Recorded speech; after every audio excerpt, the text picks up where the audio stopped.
The nature of success by itself requires ambition, hard work, ethic, inspiration, and motivation. And of course, the right environment for it to flourish. For women entrepreneurs to grow in numbers and to succeed, we need an ecosystem that supports us to be stronger. The signal is clear. Women entrepreneurs do have talent, and that is not an unrecognized fact. It's the women who hold the key to giving the GDP a significant push, sharing their views and what it really takes to fuel the growth of ambitions of future female founders is our panel consisting of academia and industry experts. So before I introduce our speakers, I have the honor of actually inviting and welcoming our moderator for the session, Professor Srivardhini Jha. Professor Srivardhini Jha is the Associate Professor Entrepreneurship, Chairperson Entrepreneurship at IIMB. She has a PhD in Corporate Strategy and Policy from Indian Institute of Management, Bangalore, MS in Management Science and Engineering from Stanford University, and BTech in Information Science and Engineering from Bangalore University. Prior to moving into academia, she has held several senior managerial positions at Microsoft, my ex-company, Sun Microsystems, and Infosys. I think if you're a Bangalorean, you've been a part of tech, and here you are. A very, very warm welcome to you, Srivardhini Jha. A very, very warm welcome to you. Hi. And now it's time for me to introduce the luminous panel that you will be speaking to. So, well, first on the list is Nirmala Sankaran, co-founder HeyMath. Nirmala Sankaran is a co-founder of HeyMath, a pioneer in EdTech with presence in Singapore, South Africa, and India. Nirmala leads product design, innovation, and talent management at HeyMath. Nirmala has an MBA from IIM Bangalore and has completed her undergraduate studies at Delhi University's Sri Ram College of Commerce. Nirmala is the president of the Stanford Seed Transformation Network, STN, India. Joining her is Aditi Gupta, co-founder and managing partner of Menstrupedia. Aditi Gupta has been committed to addressing menstrual myths and taboos through Menstrupedia, an initiative that she is a co-founder of and that uses comic books and relatable media and material to destigmatize menstruation. Aditi is a TED speaker and Forbes India Under 30 Under 30 Achiever. She was also named as one of BBC's 100 most influential women of 2015 and has been a world economic global shaper. Joining them is Naga Prakasam. Naga, fondly known, is a full-time angel investor, has invested in 21 startups and exited 4 already. Spearheaded impact thinking in Indian Angel Network and co-founded the IIM Impact. Featured by Forbes magazine as a social investor, engineering social change, advisor, resident mentor at NSRCEL-IIMB Investment Committee, IIT Madras Incubator, mentor at CIIE and IIMA. Whew! Well, every single one of their introduction is so illustrious and so heavy-weighted that it's time for me to just zip it and allow our moderator to take over. So over to you. Thank you for that glorious introduction. I'm very, very happy to be facilitating this conversation. It's a very important discussion as well. Women entrepreneurship is important at so many different levels. I mean, we are not just talking about breaking gender stereotypes with respect to the role that women need to play in society or challenging glass ceilings alone. You know, it's always also about enabling women to contribute to the economic growth and productivity of the country. After all, we are talking about half the population, and how can we harness the capabilities of this very important group of people and enable them to deliver to their full potential, right? So it's about how can we enable women to create jobs, to innovate, to solve problems, all leveraging their unique perspective and capabilities. And I'm really happy to have the panelists that we have today. Aditi and Nirmala have been doing some very, very inspiring work.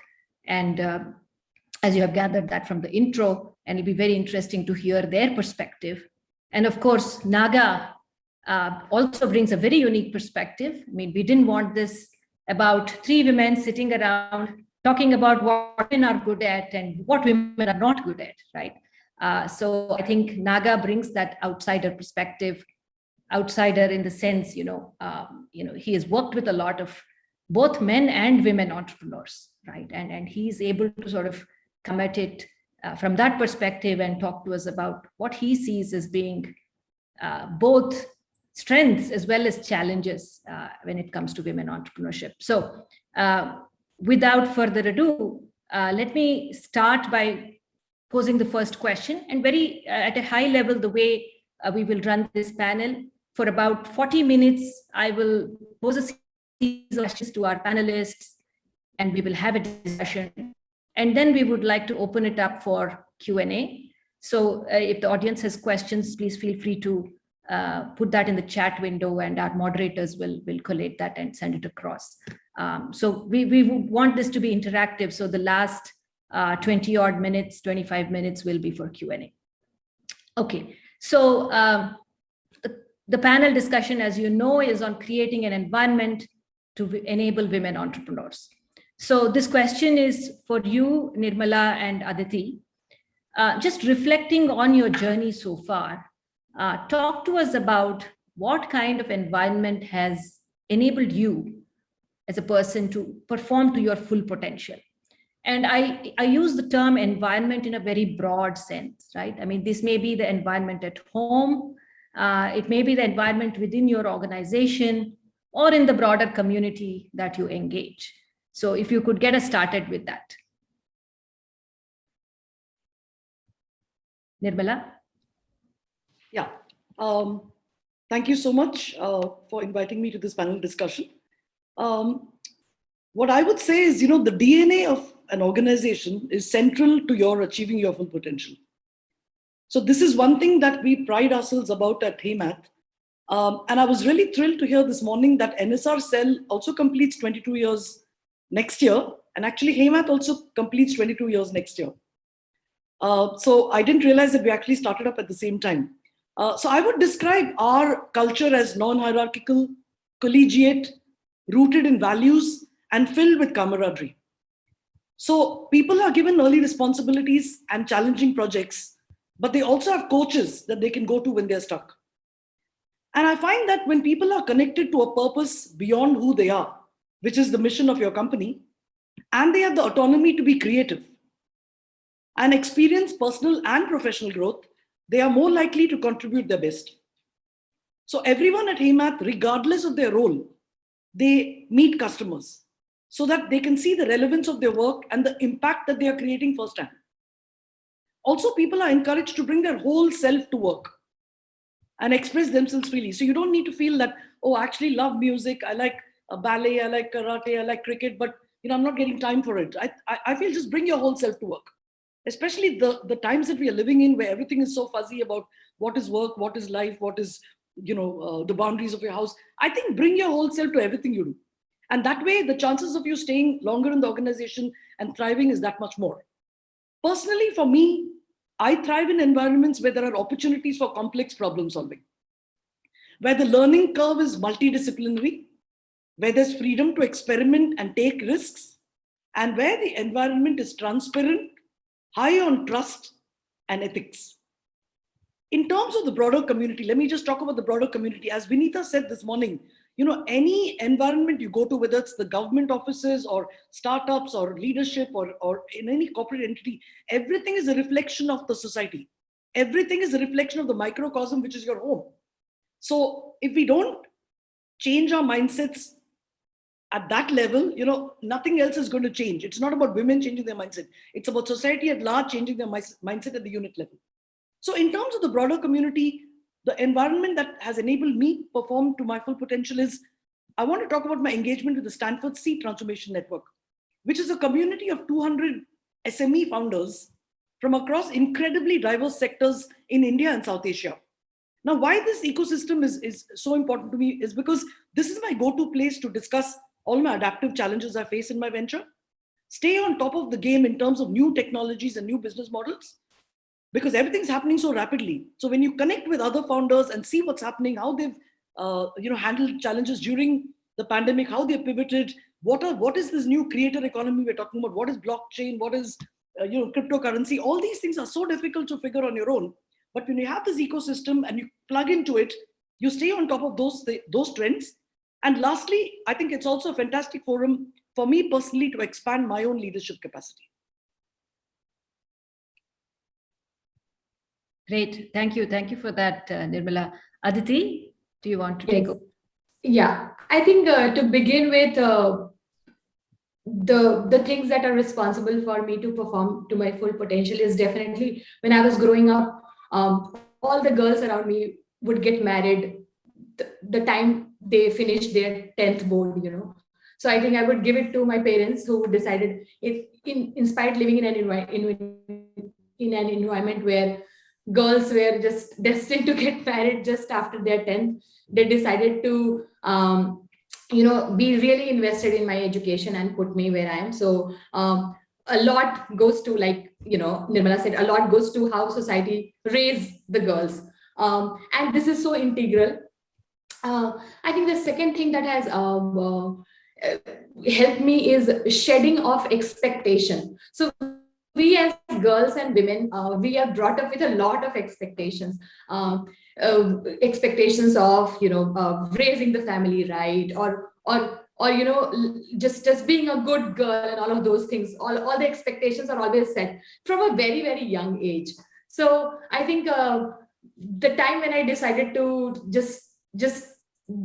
decided to shed all the expectation that I'm going to design my life, or I'm going to work towards something that I'm really passionate about, walk a path that nobody has walked before, and talk about taboo topics. So that has helped me a lot. And whenever we talk about entrepreneurship, especially women entrepreneurship, we cannot separate it from how wisely you choose your life partner. And it works very well in my case because my co-founder is also my husband, and we were batchmates together. So I think choosing the right partner has enabled me to bloom further in terms of how I can explore my capabilities better, and definitely building a company together where we are like this two sides of yin yang, where we both are different. As co-founders, we both are different, but at the same time, we bring in very diverse qualities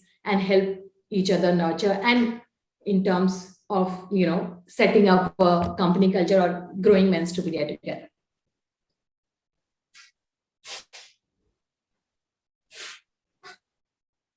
Great insights. I think that really sort of struck me is, Nirmala, when you said that bring your whole self into the environment, would do as an entrepreneur in terms of how you would nurture other women employees who might, of course, themselves go on to become entrepreneurs and so on. That's an important one. And Aditi, your point about sort of pushing back and feeling comfortable in your own skin and rising above the expectations sort of laid down by society. I think those were interesting. Now, Naga, you have worked with so many entrepreneurs, both men and women.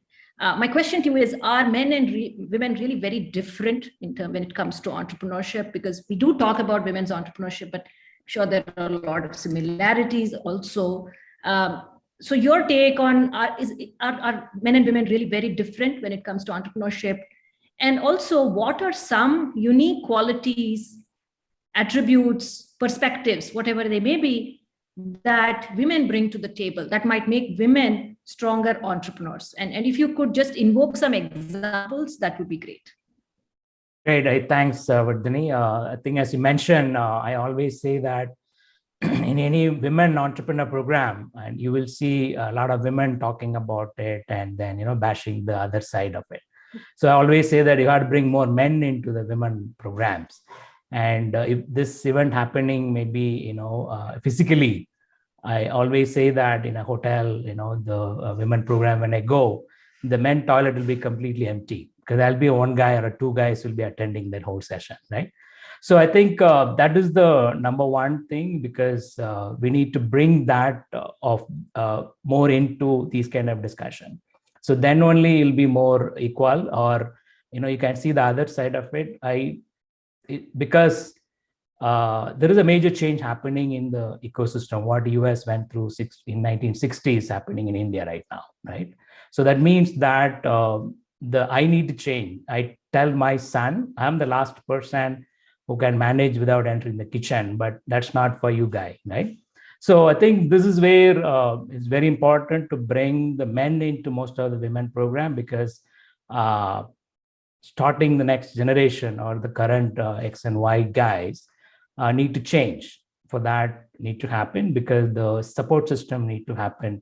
Why I mention is, if I wear a mentor hat, and in the last 9 years at NSRCEL, we have done around many women programs.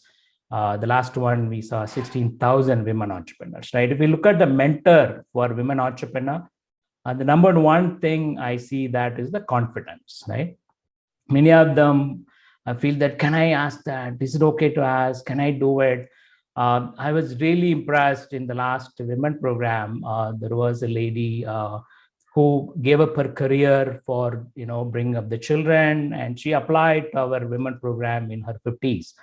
And the entire husband, children, everybody said, what are you doing now? And she's applied to our program, and she got a reply from Suresh Bhagavathila saying that you've been selected. She said, that email I printed out and I've showed it to everybody. I said, this is enough for me, right? I got admitted at IIM Women Program. So I achieved. She came to the interview, said, I don't need any incubation. This email is enough for me. So I think this is the number one thing, that confidence level, which was shaken up because of the support system.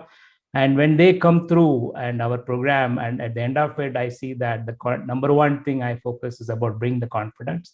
Anything can be done. There are amazing examples of women from education, from school, 10th fail to PhDs. We have seen from millets to machine learning, right? And the best person I've seen in women in our 10K program is a lady who provides funeral services, right?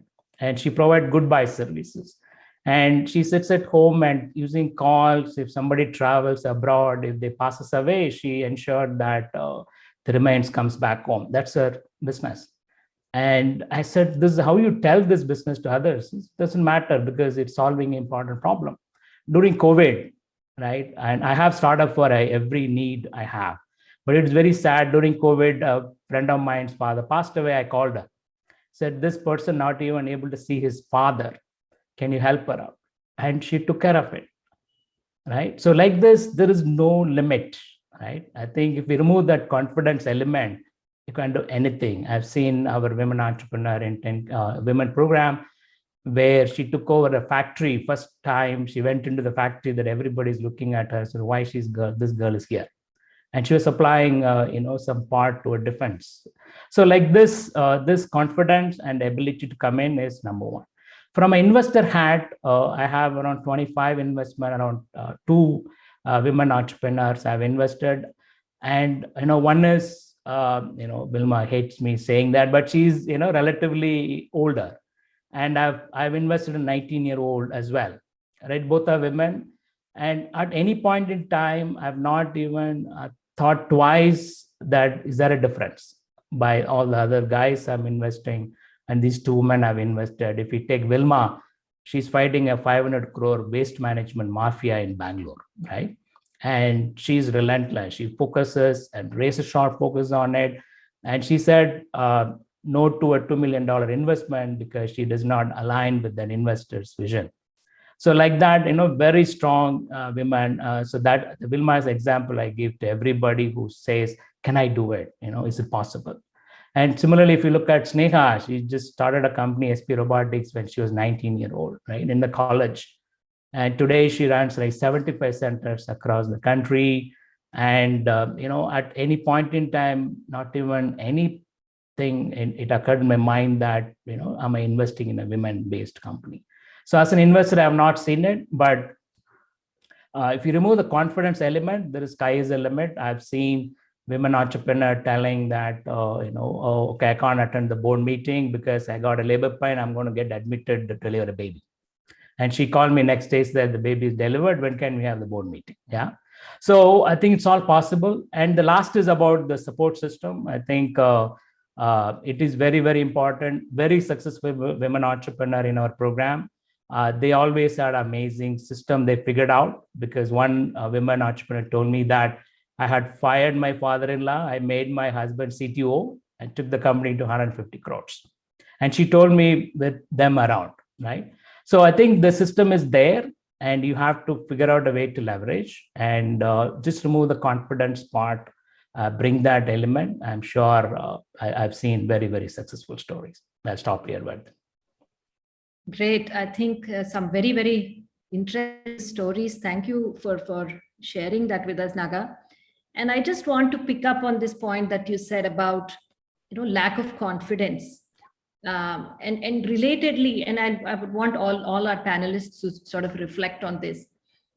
We often talk about, as Naga said, lack of confidence, or we may talk about, and relatedly, we also say women are sometimes more risk averse or not very keen on growth, and also weak networkers, right? We're not very good at networking.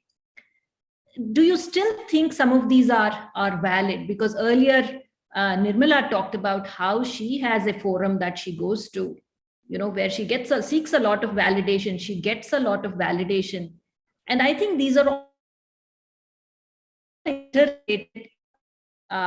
when you have that kind of a system, an ecosystem that where you can bounce off your ideas, your perspectives, I think it also increases your confidence. You are able to calibrate yourself better. This is, of course, my view. But I mean, I want to hear from you all, because we have been saying this for a long time. It's a rhetoric, right? We have said we are weak networkers, we are more risk averse, less inclined for growth. Do you think these narratives are still valid? How is it changing? Given that the society is changing, the technology is advancing at an unprecedented pace. How are some of these things changing today? Maybe we start off with you, Aditi, and Nirmala, and then Naga.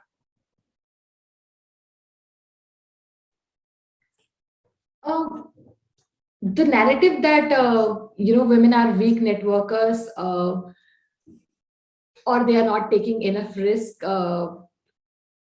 is holding them back for sure. But I really think that what we really need to do is bring up girls and boys equally. Like, it starts from a very young age, actually. Like, so when girls have entered their career market, or when they have grown big enough to take a plunge into entrepreneurship, I really think that it becomes a little bit tad bit late when we talk about raising confident girls. The strategy has to start from the way we are raising them. But definitely in the ecosystem, in the startup ecosystem that I belong to, or I'm a part of, I used to be a part of World Economic Forum, and I used to be a part of Global Shaper, but I did not see women as weak networkers. In fact, what helped me more is seeing more women in the forum and more women in the leadership positions. That really helped me. So even at those places where I used to think that, oh, am I doing it in the right way, or can I be able to do? There were 5 other women who I could see that they have already done it, and those kind of narrative really helped me. So if 2 things that going ahead we should do as a society is, first, this has to be done. I mean, it cannot be done through a entrepreneurship cell or any incubation cell. Just it has to happen at a societal level, which is to bringing up boys and girls equally, girls to be equally held responsible, girls to be thinking as that girls can equally go ahead and do certain things for themselves. And definitely I think in the ecosystem itself, having more women leaders, looking up to them, but see, just looking more women succeed, I think is a very decisive factor in terms of how I, as a young woman entering the scenario, is going to look at the whole scenario or go ahead and take the plunge.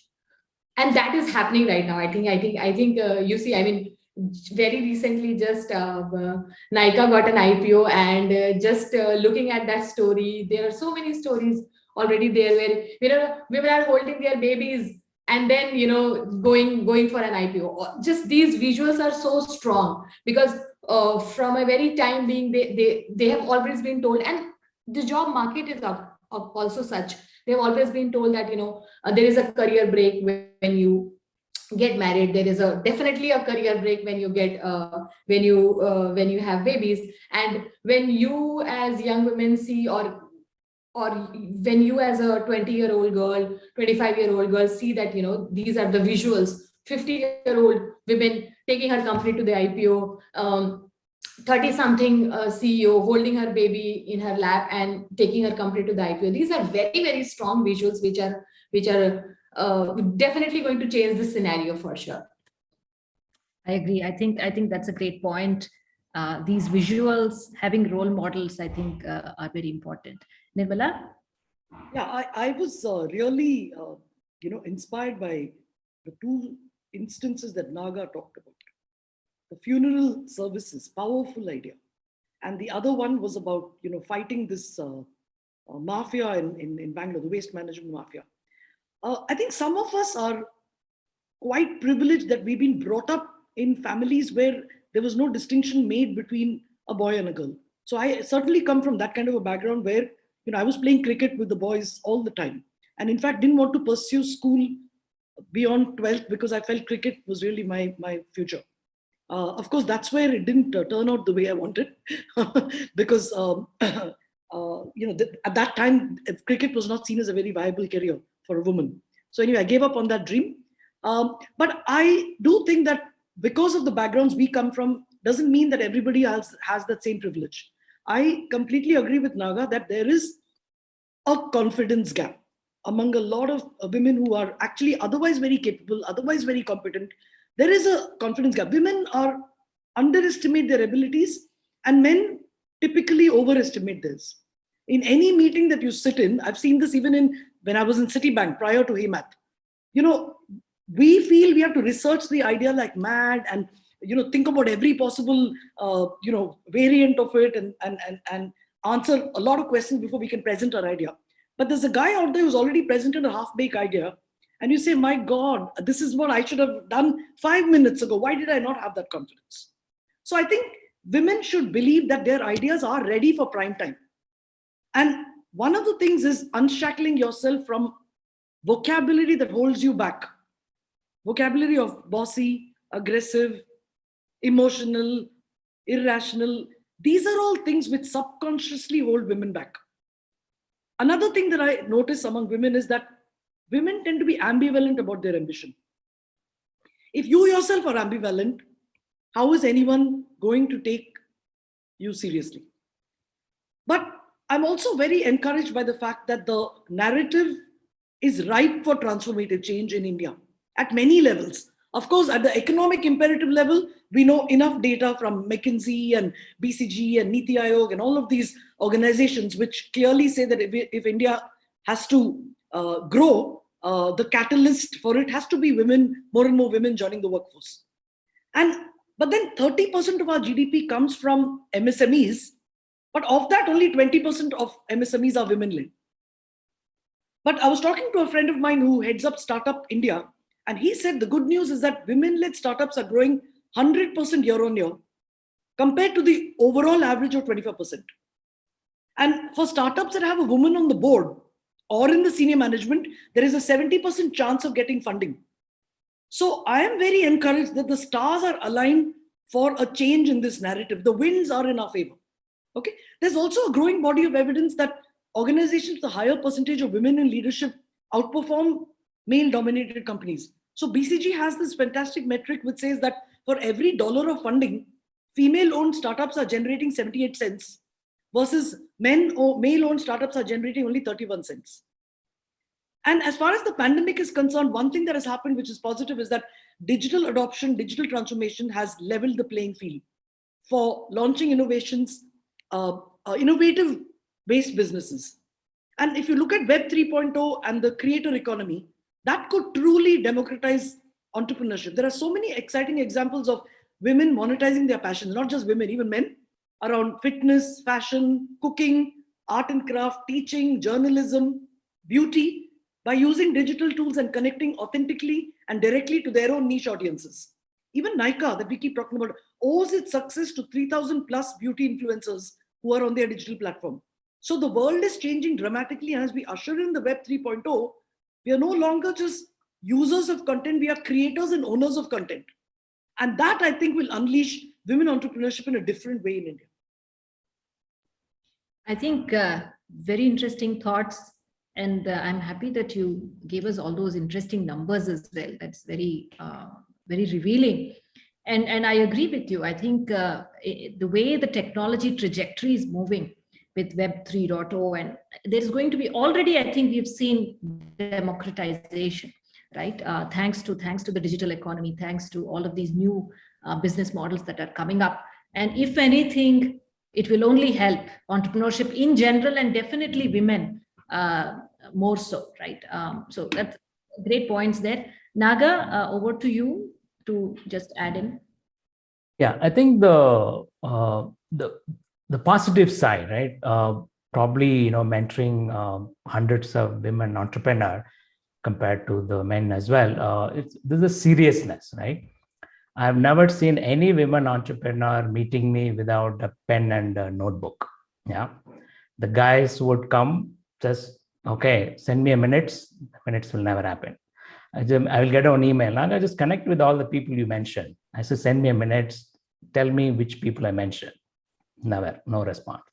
But you'll see that, the women are, everything is noted down. You'll get a minutes. This is the task. You told me, I've tried this. So the seriousness is amazing level. The meticulous level of working towards is fantastic, right? That's the really, really positive side of it. And the second thing on the point what Nirmala was mentioning, yeah, there are two kind of women entrepreneurs. One of our women program, when we invited women entrepreneurs, successful women entrepreneurs, she refused to come. She said, I don't like the tag of this conference having word women. Right? I said, okay, so you are privileged few, you don't need a tag. But for others, they need us to, tell us that you have an ability to do it, go girl, do it, right? So, and I grew up with 5 sisters, right? And we're first generation graduates, right?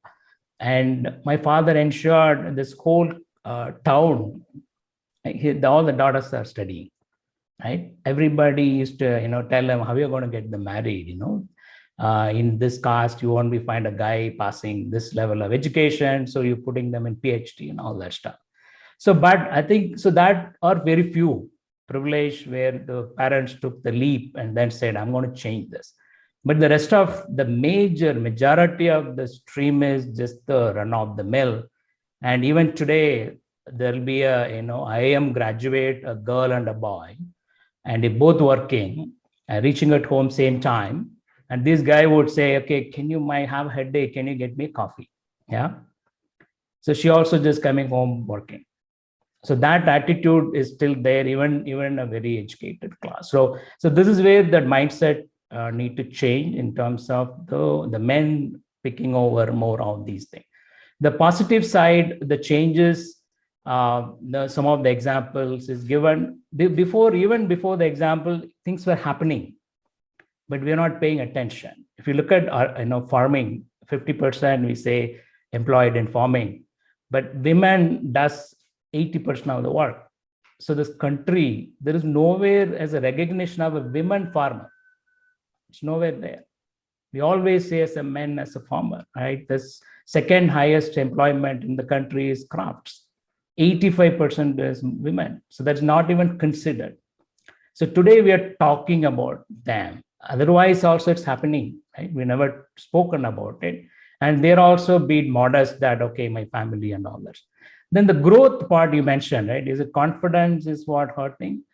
In many of the women entrepreneurs, and I call them as 3 to 8 entrepreneur, right? Sorry, 8 to 3. So send the child to school, pick them up. So I have 8 o'clock to 3 o'clock, I have free time. I'm an entrepreneur during that time. And March, I'm not an entrepreneur because board exams, right? So like this, they're all able to pull in areas and try to keep away the time for that. And they're looking at it. So what can I do in that time frame? They're able to achieve that. But many of the entrepreneurs applying to our program, you see that my child is 10th passed. Okay, what can I do? They'll come in. And the major 3 areas they pick because of their constraint within that family network, 3 major startups area they work on. One is about food. Okay, so I have a child and I hated the food, it's available, so I'm starting a venture on food. The second is I want to put my child to a school, the system is bad, okay, education. The third is health, right? Most of the time, if at all, if a child has some challenges, then the entire career is gone, right? We have around 20 startups in our women program in special education because their children has it. And they went through the pain of, is it autistic child, the learning disability, so they can't help. So a problem I went through as a mom, no other parent should go through, they'll enter into the health space. So this is what I think is happening. So that is where we cannot just blame it on that, it is a lack. But I think, there was a major role it's been played, which is not been talked about. I think that is where my major thing today we need to focus is about all the women programs. We need to bring more boys and guys involved. Let them need to be trained. Like the student program, we used to talk to the parents. So, okay, let your child go pursue entrepreneurship because in India you grew up is different. Similarly, the women program, we need to do more and more sessions for the husbands and the fathers and father-in-laws, so that this system is ready for them. So she should not be a 8 o'clock to 3 o'clock entrepreneur. She should not be a board exam time, I'm not an entrepreneur. So what happened to that guy, right? So where is he? Is he picking up some of the tabs? So I think if you're able to do that, then will happen. But the last point, so when that happened, what happened to the institution of home, right? Which the US gone through a major problem and things like that. That is where, coming back to Indian ecosystem with nuclear families, the support system is becoming a problem. Today, thanks to Bihar and UP, that women entrepreneurship is working very well in India because the maids are coming from there, right? So with the nuclear system, today, people are able to afford a maid, a babysitter, a cook, thanks to the poor people, migrants coming from all the low-income families, low-income states, which is not available in US. So that means that either a guy should pick it up when you're developing, or this exploitation, what we are doing to the poor, helping with that ecosystem, it's not going to be there for a long time. So that means what is that support system that we need to build, right? So that is an area from a nuclear family to what happened to the joint family. Where is my father-in-law? Where is my mother-in-law? The parents. So that system, if you're enabled, we can achieve that, women in GDP, the system, all that, without disturbing the institutions, right? We have seen the developed countries, women participation is higher, but the institution is in a bad shape. And the children are in bad shape. And the children, end up in everybody, most of the guys going to the psychologists. So I think we should be careful about carving out that path as well, just not blindly going about, we need to bring the participation, but for that, what are the systems that we are going to enable? Thanks. I think very fair point. It's not to sort of pursue something single-mindedly without being aware of positive, negative repercussions over a longer term. And I think fair points. One is how can men pull more weight, right? Can they pick up more work? And I think it's also sensitizing men as we talk about women's entrepreneurship. The point that Aditi made, of course, how do you bring up girls and boys in an equal manner without certain expectations on them, treating them very equally and so on. But I want to just push all the panelists a little bit more on one point which keeps coming up, which is this lack of confidence. Now, of course, all of these things, upbringing, etc., some of us have been very fortunate, where we don't see ourselves very different from men, or we don't lack confidence, but that's not the same for many others, right? And now, assuming that in the future, hopefully this will happen, and boys and girls are raised the same way. What about the current, if you could also talk about some tactics, right? Let's say you are a wannabe woman entrepreneur today, right? And you may not have had that kind of exposure or that kind of upbringing, and you may be slightly short on confidence. Now, how do you get yourself, or how do you bring yourself to say, yes, I'm ready for prime time, in Nirmala's words, right? What are some of those tactics, whether it's networking or otherwise? How do you work on building that confidence, I guess? I mean, and this is very tactically speaking, if I were to do something, what is it that I could do, if you have any thoughts? And I'll just open this up for any of you who want to make a point.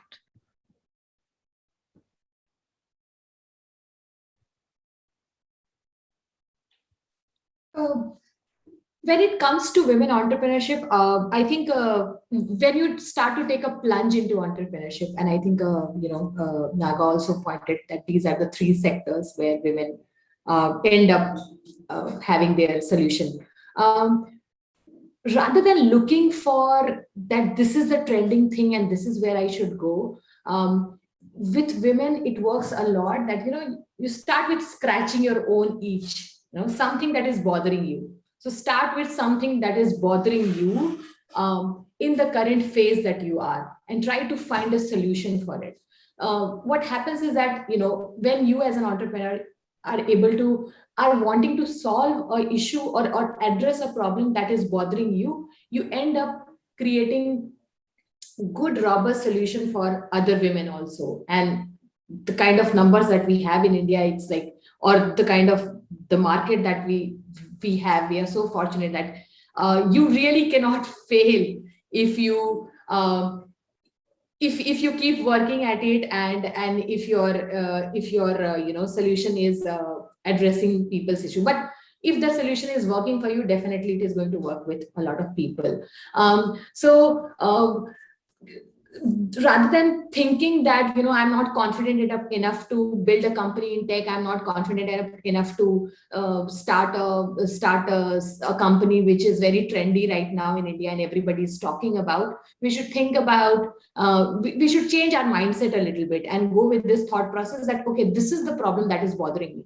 If this problem is bothering me, and that problem is big enough to be addressed, and maybe that thought process can help you gain more confidence into addressing it, knowing it better, and then turning it into a business idea. But start with scratching your own itch, I would say. One of the solutions could be this. Okay. So one of the things that I've found fascinating as I have been on my own journey building HeyMath is that we, for the longest time, had 60% women and 40% men. So we didn't even have this thing about inclusivity and diversity and all that. We always had women more than men until we started investing more and more in technology, and then the ratios changed a bit. Now, in this 20+ year journey, I've seen at least 6 or 7 women who have become entrepreneurs from the HeyMath system.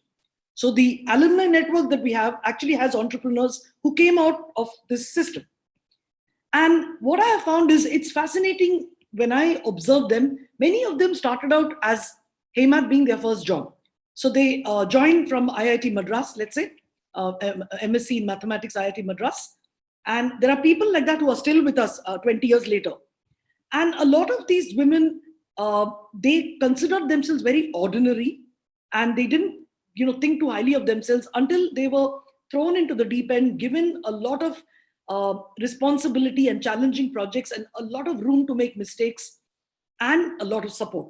I found that when you provide that kind of an enabling environment, then the conversation shifts to competencies and not to gender. Exactly what Vinita said in the morning. We need to change the discussion from gender and race and ethnicity and all of that to actually competencies. When women, I think particularly women, I think if they feel confident about their domain and confident that there is validation happening when they stand in front of a principal and make a presentation, or in front of a government official and make a pitch, they suddenly realize, my God, there's so much of potential I didn't even know I had. So that I find is one factor. The other thing is, I think women entrepreneurs have already overcome such limitations of the confidence gap and of self-belief and things like that. They have a very important role here to play as enablers for other women. This is not a responsibility we should take very lightly. I think, we have that absolute moral duty to, handhold women, pay it forward as mentors to them. Okay, because women uplift other women. And this is a very, very important thing that I take it very, very, very seriously, because it's about a change in mindset. And the minute someone else believes in you and gives you that opportunity and is there as the, wind beneath your wings, you start seeing the confidence gap slowly going away. And I've seen this personally for myself in my own company. The same person who was really timid is today able to go to Singapore on her own with no one accompanying her. First time visit to Singapore, she's even worried, what clothes do I wear? I've only been wearing salwar kameez all the time. Is it okay to go to Singapore? I said, wear salwar kameez. No problem. You don't need to dress differently. You are who you are because of your competency. So I think these are some signals we need to give, and we have a role to play in enabling other women. Great points. Naga, do you have a... Yeah, I think the one of the area is about, I just finished up my book and one section around women entrepreneurship. So I was looking at one of the SDG goals, which talks about women empowerment, right? As a human race, most of us were matriarchal society. Even today, I was in Meghalaya, East Garo Hills, and it's only around 10 matriarchal society in the whole world. And I was talking to them, the lady owns the village, and she tells, nobody owns any land. She tells every year which part of the land should be cultivated, and she allocates. And so we were having this women, driving it. And I was looking at where was the change. And so earlier, why matriarchal society came in means that the men go for hunting and gathering, and many of them may not come back. So they always with the father's house, and the matriarchal society was there. So they go for war. We don't know when they'll come back. So they need a support system. The moment we stopped hunt and gathering, we started agriculture, we started doing that. So men started coming back home. When they started coming back home, they started dominating. So the matriarchal society went away, right? And in few, only 10 tribals today follow the matriarchal model, right? Even Kerala had it and lost it. So this is where the point is about the confidence was there. It was just taken away, and we need to just rekindle that part of it and bring back the men taking up some of the ownership. Automatically they will do. The second thing about, so I think there's quite a lot of mention about the Nike and all that stuff, which is good. It's very, very, fabulous stuff. But what we need to realize is about, there is just one Nike, there is one Flipkart, there is just one something. But what about to the rest of the thousands, right? For every one Flipkart success, there are 100 startups shut down. And in a country like India, we don't talk about failures, right? There's no failure in India. Everything is success, right? So then everybody go after that one success story, they want to do it. So define success for yourself. Do not let the media define what success is. IPO is not a success, right? The success is that you happy, that I raised my children, I took care of the family, everything is fine. By the way, I run a business. Is that making you happy? You're successful. So do not let media or someone else define what success is. And even today in the whole world, right, there is 1% versus 99% story, right? So that scaled, even in India, the highest employment is by the SMEs, not by the big startups. The unicorn does not provide more employment compared to the 10 million SMEs, right? So that's a different ball game. You can ride the tiger. There is nothing wrong in it, but that should not be the goal that everybody need to go, right? This IPO system, the stock market's all rigged, right? The US stock market participation came down from 67% after the dot-com crisis to a 27% today. People stop believing stock markets today because it's just meant for rich today. So in India, capital market is dead. It's picking up now. It's a good story. 4% participation in the capital markets, right? That is pathetic. So don't just let media, highlight something that everybody talks about it. Go and say that I cannot be the Naga. Should I become depressed? No. Define what is success for you. You want to be a successful company, go to IPO, do it, nothing wrong. But you don't want to do it, nothing wrong. It is, the choice is yours, right? I run a company. I'm very happy. I'm back at home at 5 o'clock. I spend time with my children and husband and all of it. There is nothing wrong. Or I want to be a career person. I want to take it to $1 billion company, do it, nothing wrong. But do not put one as a metric. That's the metric that I need to go after, right? So today, even the world is changing towards one metric. There is GDP no longer is a metric, right? The Nobel laureate saying, John is saying that you cannot measure the car's performance just by the speed alone. How many dashboard there? All the meters should be running for the car should perform. So like this, there are multiple parameters are there for you to look at. Are you good? The richest country in the world building walls, right? They have guns at home. The psychiatrist visit is high. There is no happiness. So what are we chasing? So that's why the success should be defined by you. Don't let anybody define what is success for you.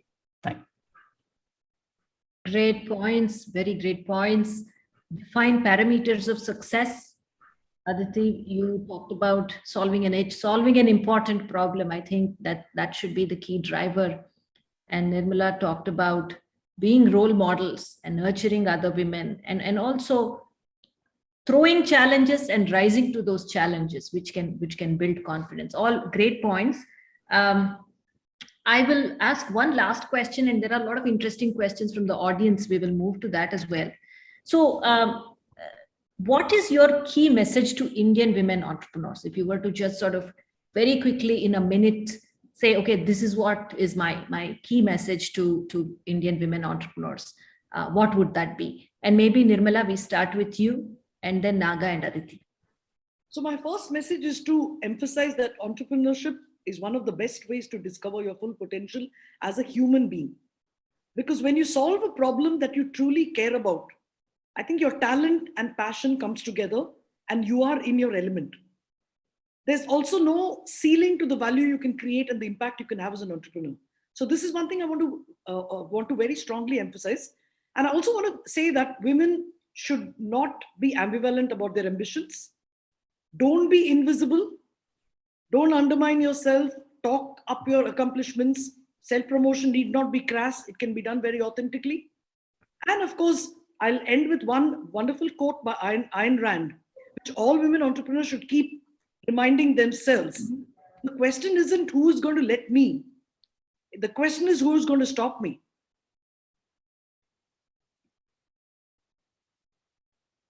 Great. Naga, do you want to go next? Yeah, so it's just, you can do it, believe in yourself. That's it. I can give you any example about women entrepreneurs, any area you tell, there is somebody working on it, right? So don't stop yourself, which could be anything. Don't go beyond the three things as well, right? That's what I tell people, why only food, health, and education? Go beyond. Anything is possible, and just have a confidence. If you do not have confidence, come to NSRCEL. We will boost you with enough, right? So that is why we are pushing the number up. I think last time I was telling Suresh that why we are picking 100, right, or 50. If there are more women entrepreneurs who want to do it, let's do that. 16,000 entrepreneurs apply. And it is world record, right? And how many percentage of people completed a 5-week course? So that shows that there is a kind of a drive in women entrepreneurs, right? There are 2,000 plus completed the course in 5 weeks, right? So we said, based on the drive, if it is there, we'll support every possible women entrepreneur. With our 10K program, our women startup program, we are there. All you need is women with the confidence. Even if you do not have apply, we will give you boost so that you can continue with that. Yeah. Aditi, your thoughts? Entrepreneurship is a lifestyle choice. So, and I think one of the best career paths for women, because you lay your games on your own. It really, stages of your life does not, you can really lay the game to be, the rules to be on in your favor. So when it comes to women, when there are so many things that are controlled by the society and their families, I think entrepreneurship is one path which gives you so much power in your hand. Also, be there for an infinite game. It's not a finite game. The whole idea is to keep playing, keep building, keep growing, and then and creating solutions and services for people, creating products. It's a magical journey, every bit magical. Definitely learn to delegate, learn to free up your time. If there is one thing that you need to be really good at, is how much time you are having free for yourself. And when women take up the entrepreneurship journey, they also hire more entrepreneurs. So all of those things are there. I agree with Nirmala saying that if not me, who, and if not now, when, and who is going to stop me. I want to quote Maya Angelou here. She says, and it's so true, she says that every time a woman stands up for herself, she is standing up without knowing, without even claiming, she stands up for all women. So anytime, if you ever get a chance to stand up for yourself, you are actually standing up for a lot of women and girls. And definitely, we have all looked further by sitting on the shoulders of giants. At the end, we have to ask these questions to ourselves also. Who are we building our shoulders for? Great. Those are great thoughts. Let's move to several questions, interesting questions from the audience. I'll read them out. Here somebody's asking, sometimes we find interest and time to work on existing, I'm not sure if it's exciting or existing market ideas, but we don't get network around who would trust or allow us to be in that business circle.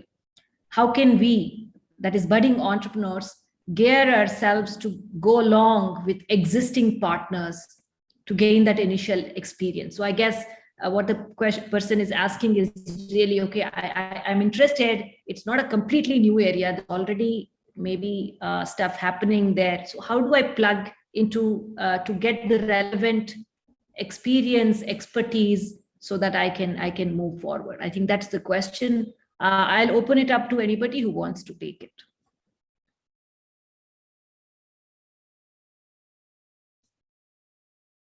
Nirmala, I think you need to unmute.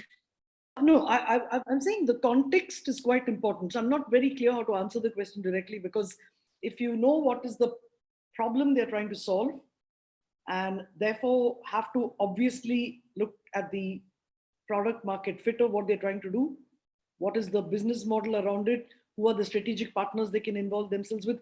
I think all of these things is in the detail ultimately. For example, when we started out, we just had a simple idea that, actually not so simple, a very exciting big idea that there is a shortage of good quality mathematics teachers globally. That was the idea. That why are children afraid of this subject? Why are children petrified when it comes to mathematics? That's on one side. Another side, there's a shortage of teachers. So this looked like a very, very big universal problem to solve. But it was just nothing. There was no, other than an idea, there was nothing. So then you dig deeper and deeper, and then you say, look, since it's education, I need to build legitimacy.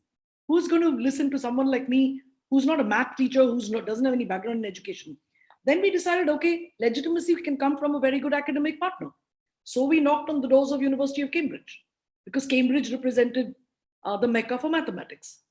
And that led to opening the doors of creating a product, building a prototype, and then looking for a market which we may be ready for adoption. And so we researched and we said, okay, Singapore is ready for adoption. So I think it is building each block. It happens along the way. A lot of research is required, a lot of conversations.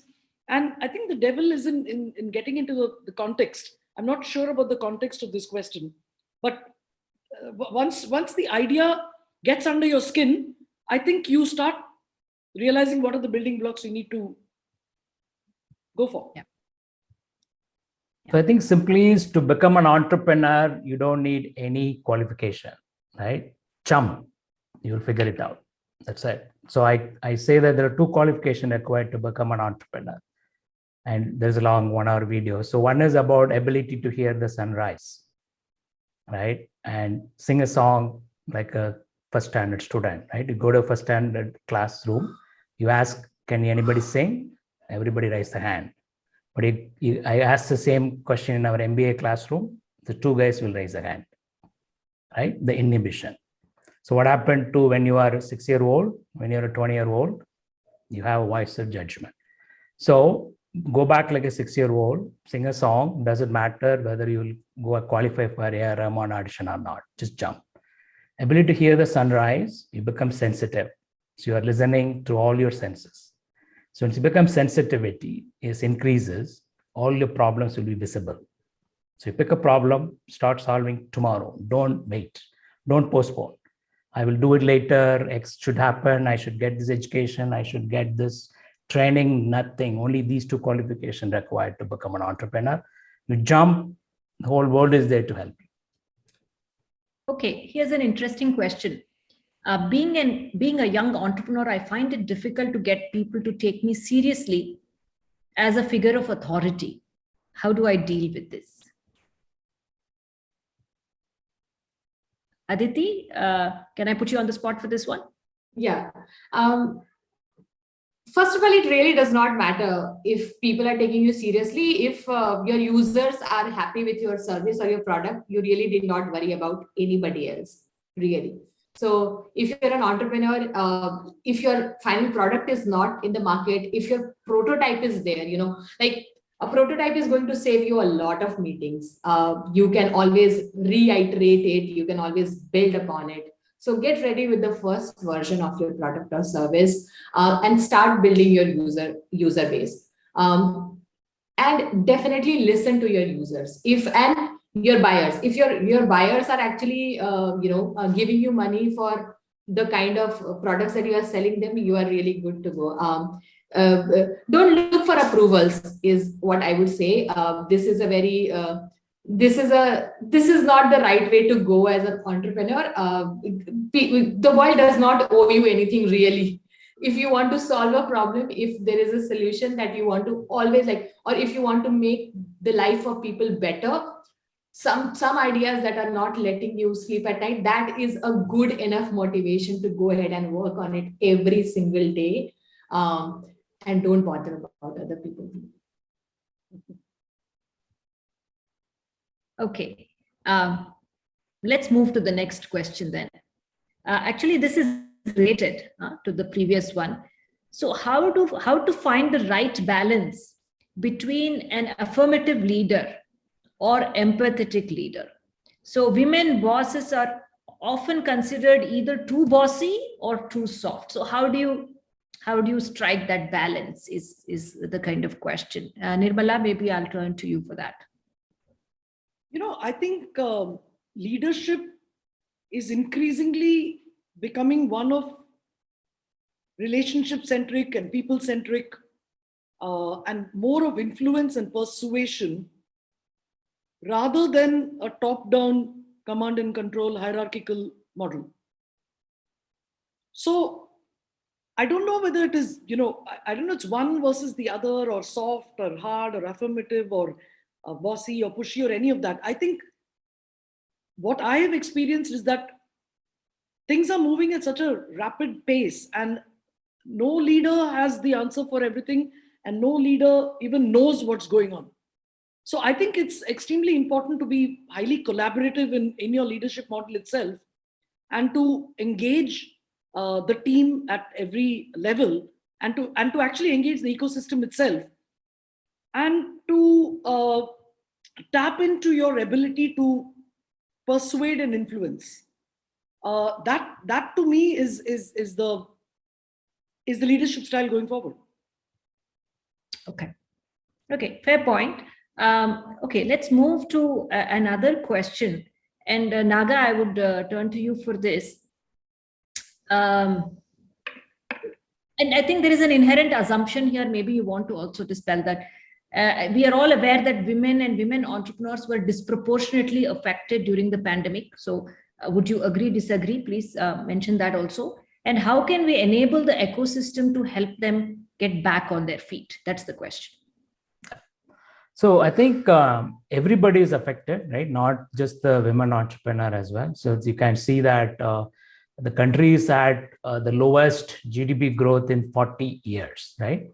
So that everybody is impacted. At the same time, it's a new normal. There is an opportunity as well. And a lot of people have taken that head on and they've done amazingly well. So it's an opportunity for you to look at things about pivoting, right? So can you pivot to current needs? And there is, 3 areas is very hot right now. Anything you do on healthcare, if you find anything, so people are going to be jumping on it. The skilling, new way of skilling is required for you to start looking at it. So like this, there are a lot of new opportunities have opened up, and see that, can you repurpose your skills? So I have a skill, okay, so may not be useful for, crafts, for example. When the crafts was down pretty much 2 years back, all of them went on to making masks, right? And they were not making saris, they started making masks. So same skills, but you repurposed your skill for something else. So like this, you look at what is the skill you have, can you repurpose to the current needs? And if you do that, you'll be able to take this problem, convert into an opportunity.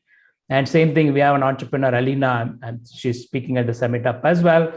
She has around 11 food court, cafes. All the IT companies even not open for last 20 months. But she's been supporting all the cafes run by physically challenged people. And 100 of them relying on her. And she cannot just say that cafes close, go home. She immediately moved to providing meals to the needy. She's raised funds and used the same kitchen, the disabled, start providing meals. So there was an amazing picture she sent me, a person with physical disabilities providing a meal to the completely able person during pandemic. And that picture was so powerful that, she is able to get a UN recognition for that, an ability that's what you have to look at. Repurpose your skill.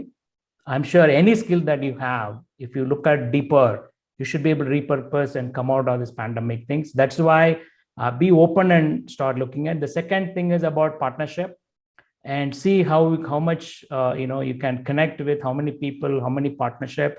I've seen that Onami portfolio has merged with 3 other startups. Each one of them are struggling on their own, but they all came together. They're doing amazingly well. So it's an opportunity for you to partner, work with people. Don't fight the same problem with 20 people working on the same issue, right? We are in our women program, there are 200 women plus, 20 of them in crafts. I've told them, many of them come together. Why are you hitting in the same market, same products? Come together so that you will be able to do that. So this crisis made everybody open, because people realize that I cannot solve problem myself. And even a richest country cannot save their children, say their citizen. So everybody realized, everybody become more humble. The pandemic made everybody humble. Utilize that opportunity and be open and utilize that openness to forge more partnerships. That's an excellent point. Anything anybody else wants to add on to this particular question? If not, we'll move on to the next one.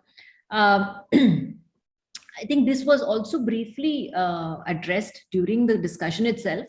But if there are additional points, how would you as women entrepreneurs build your teams to encourage more women employees to take up leadership role and influence the work culture to be more supportive for women?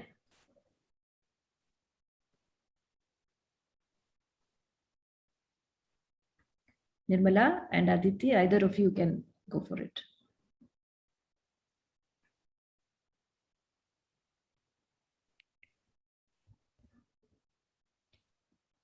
Was I audible? Could you repeat the question actually? Okay. So the question is, as women entrepreneurs, how do you build your teams to encourage more women employees to take on leadership roles, and how do you create a work culture where women feel supported, women feel like they can grow more? That's the question. I think, like I was mentioning to you earlier, I think we've actually had an organization at HeyMath which is highly empowering to women, highly empowering to everybody. But I think many of the key positions in the company are actually held by women, not because it was any conscious decision, but it just so happened that they were the right people for the job based on the competencies. So one is not looking at gender at all. Okay. And what I find is that when you give people early responsibilities and you find out how they can be in a state of flow, where they don't even, without their realizing, they're actually growing professionally and growing personally every day, because they're taking on things that they never even knew they could do. Suddenly they realize that they are leaders already. And then they are able to automatically move into roles where they can mentor others. They were being coached by somebody else initially. Then they are mentoring new people who are joining the company. And before you know that, they have scaled themselves up. And I think one other important thing is to actually expose people to the outside world. So don't have these straight-jacketed roles that if you're doing UI UX, you're doing only that. If you're doing customer support, you're doing only that. I think it's very important for there to be cross-functional collaboration within the organization, so that you get a very holistic picture of what is the problem you're solving and what is the value you're adding to the external world, and then connect with the external world. The minute you stand in front of a customer and your skills are validated, your understanding of the problem is validated, you can see the growth happening on your own. I personally am very proud of the way women have grown as leaders within our company. And I think at every level in the company, it is not about hierarchy or anything, but even in terms of when you talk about inclusivity, we actually have people from age 14 till age 80 in the company. We've had retired principals, retired teachers being part of the organization, women principals, women teachers. We've had 14-year-old girls come for internship. So this intergenerational culture, I think, is fascinating. You get to learn a lot. You build a lot of confidence when a 20-year-old is sitting and having lunch with a 70-year-old. So to me, it is about, creating that very collaborative atmosphere, very enabling atmosphere where there is a lot of support for you to do new things. And most importantly, build your confidence, not necessarily only from within the organization, but go outside and talk to users, talk to customers. And before you know, you have leadership across the organization. I think it's a good point. Connecting, customer connect is key, because it validates the problem that you're solving, and it automatically gives you the confidence to move ahead. Okay, so let's move on to another question. Yeah, please go ahead. I wanted to add something here. I think I don't want to repeat what Nirmala has already said, but we can do small things. Now, I have not built a very large organization as Nirmala. My company is very small, but we do these things, small things. Like, for example, giving an optional menstrual leave. So it's optional if you want to take or not take. It really helps women to feel that they are heard. They don't have to label it as they are not feeling well, or I have a fever today. They can take a period leave.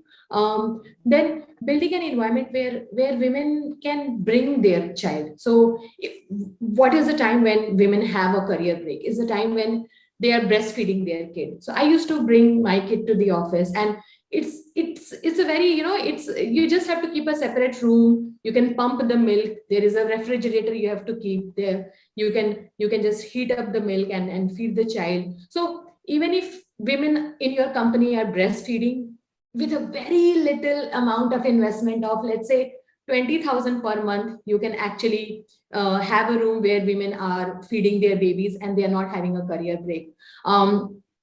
If around in your office, if there is along with your canteen, if you can enable to have a small playground where the kids of the women can play and keep a caregiver or a caretaker to take care of at least five kids, that also is a very small amount of money. And most of the women drop during this time. They have a career break till the time their babies, they're breastfeeding, or till the time the kids start to go to school and then they are coming back to jobs. All of these things can be taken care with a very little amount of money that a company should invest into. And the kind of support and the kind of reciprocating in terms of what these women do when you care about them is not measurable. Actually, they become really invested in your growth, and caring about the health needs for your employee takes your company to a very different scale, very different level, and setting up the right examples for how the companies should be or what the work culture should be. A work culture should be child friendly, new mother friendly, period friendly. The bathrooms are period friendly. There are sanitary napkins. So these small things we can do, which are very doable, which unfortunately companies don't do, but these are very doable things at a very large scale. So one of the things that we signal in the company is there is no penalty for motherhood. Yeah, absolutely. I think great points, Aditi. It's just about little things that don't really add up too much. I mean, as when you're running a company, it's just little things that shows empathy, that shows support, that provides a friendly environment, and what you get in return is of course these capabilities, as well as a great deal of goodwill and loyalty from your employees. I think very valid point. Okay, the other question is specific. Which networks are ideal for young women to begin their entrepreneurial streak? Can you mention some specific ones in India? And Naga, maybe you can lead off on that and others can jump in. Networks to be part of, right? Yeah. Where do you start networking? I mean, I want to be an entrepreneur. Yeah. Yes. Where do I start? Right. Who do I'm sure wherever city, town that you are in, there'll be some kind of entrepreneurial activity maybe happening, because today across the country, any major town, there'll be something happening. So go attend many of those. Now the pandemic made it very easy, right? With online, you can attend, not only just forget about event in Dharwad, you can attend what is happening in Oxford University as well, right? So just the online thing has made it very easy for people to attend any events possible. So figure out what is the area that you are in, and then look at it. There is plenty of events happening in every day. Ensure that you sign up for as much as possible. So every event is going to be knowledge, and then you're also connecting with people, they're talking. That is the best way. But if you suppose pandemic world, wherever the town that you are in, look up any startup activity that is happening. Doesn't matter who's organizing it, you should be able to start attending that, right? Don't stop it. Every connect is important. Don't be picky about it. No, I want to go attend this program from here, X and Y. Don't, every startup, even if you have a time, go attend. Every small connect you make in any place, it's going to be useful. It is important to keep this connection warm, right? Because most of the time what happens is the way the connection fails is you're always looking at your interest. It is in a partnership, it's always a win-win. So whenever you're talking, creating a network, and you say, start with what can you do for them, then just immediately don't say that, okay, that's what I want from you. So create this win-win kind of a thing, so that this partnerships or whatever the network connect that you are making it, you're keeping it warm, and every connect, keep it serious, right? So that, it is just, don't look at that, okay, I got, connect with some CEO of some big company, that is very important. But I met some CEO of somebody that she's just with 4 people, she's not important. Everybody can be useful to you, so that every connect that you make, the more number of connect you make, it is best for you. Yeah. So if you want organization, I'm sure there is a CII, like there is Young Indian, there is FICCI, there is Chamber. These are all, FICCI is a 100-year-old organization started by advice of Gandhi, right? So there are organizations like that, FICCI and CII. You take any small town, there is a CII office. Then there is a new age tech-based organization like TIE, NASCOM, all these guys. So they're all new age. It's happened like 20 plus years. But there's old organization like CII and FICCI, Chamber, and you will have management associations. Then there is BNI. There's some of the women entrepreneurs told me that's been pretty good for them. So like this, there is quite a bit of activities happening and go beyond India's borders as well. Given the online, if you have an online access, there are quite a lot of organizations outside also. There are events happening. You attend. There is ASTA, which specifically for women entrepreneurs, a global organization. Just sign up, attend some events that they're organizing in San Francisco. Join online, try to find out what's happening. Yeah. Okay, I think we have almost run out of time, so I'll have to sort of close the proceedings at this point. There are other questions, of course, but I think we have answered a lot of those through our conversations here.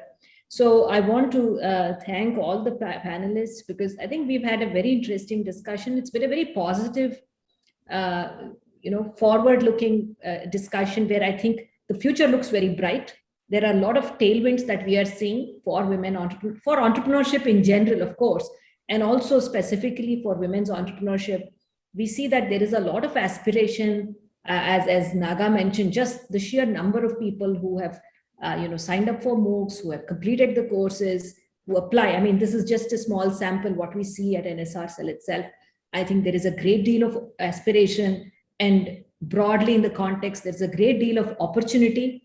And I think it's like, if all the pieces are in place, I think we are ready to sort of take women's entrepreneurship in this country to the next orbit. So with that, I want to thank you all for this very interesting discussion. And I would like to hand it back to Kubra